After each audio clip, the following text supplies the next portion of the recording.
രക്തമൊലിക്കുന്ന ഞങ്ങളുടെ നാട്. ദൈവാനുഗ്രഹത്താൽ ഒരു സംഘർഷഭരിതമായ രാത്രി കൂടി പിന്നിട്ട് യുക്രൈനുമേൽ വീണ്ടും സൂര്യൻ ഉദിച്ചിരിക്കുന്നു. യുക്രൈൻ രക്തമൊലിച്ചുകൊണ്ടിരിക്കുന്ന ഈ സമയങ്ങളിൽ നിശബ്ദരായിരിക്കാൻ ആർക്കും അവകാശമില്ല. രക്തവർണമായ ഉക്രൈനിൽ നിന്നും ഞങ്ങളെ ശ്രവിക്കാൻ മനസ്സുള്ളവരെ സമാധാനത്തിനായി പൊരുതുക. നിങ്ങളുടെ സഹായം ആവശ്യമുള്ളവരെ സംരക്ഷിക്കൂ. നിങ്ങൾ ആരു തന്നെയായാലും ഉക്രൈൻ്റെ പിന്തുണയ്ക്കായി നിങ്ങൾക്ക് ആകുന്നത് ചെയ്യുക. വിവിധ രീതികളിൽ നിങ്ങൾ നൽകിക്കൊണ്ടിരിക്കുന്ന എല്ലാ സഹായങ്ങൾക്കും യുക്രൈൻ ജനതയുടെ പേരിൽ ഹൃദയപൂർവമായ നന്ദി അറിയിക്കട്ടെ.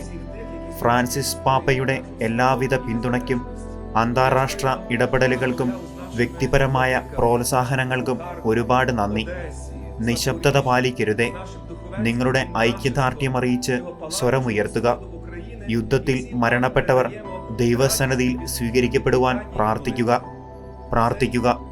യുക്രൈനു വേണ്ടി പ്രാർത്ഥിക്കുക. ദൈവത്തിലാണ് ഞങ്ങളുടെ പ്രത്യാശ. ദൈവത്തോടൊപ്പം നിന്ന് യുക്രൈൻ അനുഗ്രഹിക്കപ്പെടട്ടെ. ദൈവം യുക്രൈനെ അനുഗ്രഹിക്കട്ടെ. യുക്രൈൻ്റെ മണ്ണിൽ അജഗണങ്ങളെ തനിച്ചാക്കി താൻ എങ്ങോട്ടുമില്ലെന്ന് പ്രസ്താവിച്ച യുക്രൈൻ ഗ്രീക്ക് കത്തോലിക്ക സഭാ തലവൻ ആർച്ച് ബിഷപ്പ് സാറ്റോസ്ലാവ് ഷേവ്ഷുക്കിൻ്റെ വീഡിയോ സന്ദേശത്തിലെ വാക്കുകളാണ് ഇവ.